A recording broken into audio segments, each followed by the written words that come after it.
এইবার তাড়াহুড়ো করে 22 রমজানে বাড়িতে চলে গিয়েছিলাম, আর তার কারণ হচ্ছে নতুন করে ভোটার আইডি কার্ড করার জন্য আবেদন করতে হবে আমার ওয়াইফ এবং আমার বোনের জন্য। তাই আসলে একটু আগেই চলে গিয়েছিলাম গ্রামের বাড়িতে।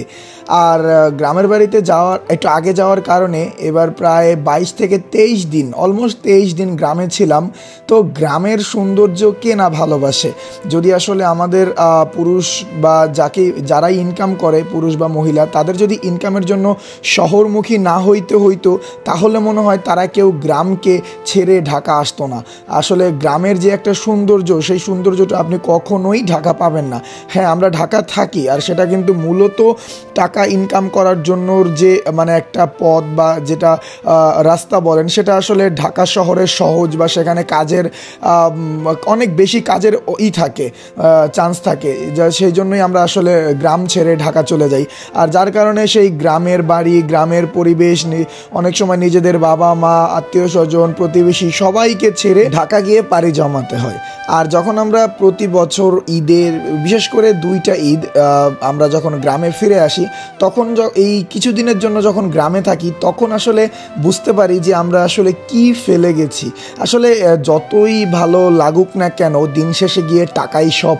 তো যার কারণে টাকার উদ্দেশ্য করেই আসলে আমাদের ছোটোবেলা থেকে দেখেছি আমাদের বাবা, চাচা, প্রতিবেশী, মানে একটা পরিবারের পুরুষ মানুষ টাকার জন্যই নিজের গ্রাম, নিজের পরিবার, নিজের সন্তান, মা, ভাই, বোন সবাইকে ছেড়ে, ইভেন যারা প্রবাসে থাকে তাদের কিন্তু অনেক কষ্ট হয়। কিন্তু বিষয়টা হচ্ছে তারা আসলে টাকার কাছে হেরে যায়, কেননা দিন শেষে টাকাই তো সব। টাকা যদি না থাকে তাহলে আসলে পরিবারের অন্ন হবে না, তাই না? পরিবারের চাহিদাগুলো মেটানো যাবে না। তাই বাধ্য হয়ে আমাদের এই সুন্দর গ্রাম, যেখানে আমরা ছোটোবেলা থেকে লালন পালন হয়ে আমরা বড় হই, যেই বাগান, জঙ্গল, গ্রাম, ফসলের মাঠ দৌড়ে বড় হই, সেই সব স্মৃতিগুলো ফেলে আমাদেরকে ঢাকার উদ্দেশ্যে চলে যাইতে হয়। এবং ঢাকা তো কাছে, বাট যারা প্রবাসে থাকে, বিশেষ করে আমাদের প্রবাসী ভাইয়েরা, ইভেন আমার বাবাও একজন প্রবাসী, আমার শ্বশুর একজন প্রবাসী, আমার চাচা একজন প্রবাসী। তো আসলে যারা প্রবাসে যায় তাদের লাইফগুলো কিন্তু আরও কষ্ট। কিন্তু যারা ঢাকা থাকে তারা তো চাইলে আসতে পারে, কিন্তু যারা প্রবাসে চলে যায় তারা তো আর আসতে পারে না, কেননা তাদের আসলে একবারে 2 লাখ 3 লাখ টাকা খরচ আছে। তো সেই খরচটা খুবই কঠিন হয়ে দাঁড়ায়, যার কারণে তারা গ্রামে ঠিকভাবে আসতে পারে না, যাওয়া আসা করতে পারে না। তাই আসলে আমাদের গ্রামের সৌন্দর্য তখনই আমরা আসলে খুব মিস করি, যে এই স্মৃতিগুলো ধীরে ধীরে মনে পড়ে, যে ছোটোবেলা কোথায় কোথায় গিয়েছিলাম, কি করেছি।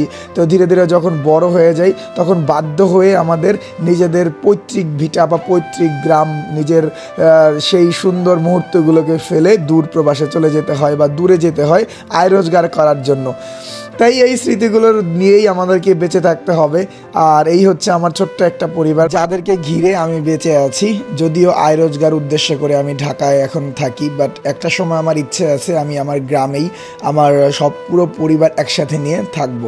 তো সবাই আমার জন্য দোয়া করবেন বেশি বেশি, যাতে আমি খুব তাড়াতাড়ি আমি গ্রামে ফিরে যেতে পারি।